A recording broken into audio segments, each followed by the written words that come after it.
కలగనలేదు రాముని సతి కాగలనని ఏనాడు. రాముడు అనుకోలేదు జానకి పతి కాగలనని ఆనాడు.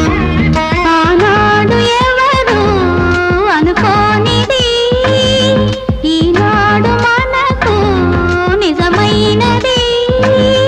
ఆ రామాయణం మన జీవన పారాయణం. రాముడు అనుకోలేదు జానకి పతి కాగలనని ఆనాడు.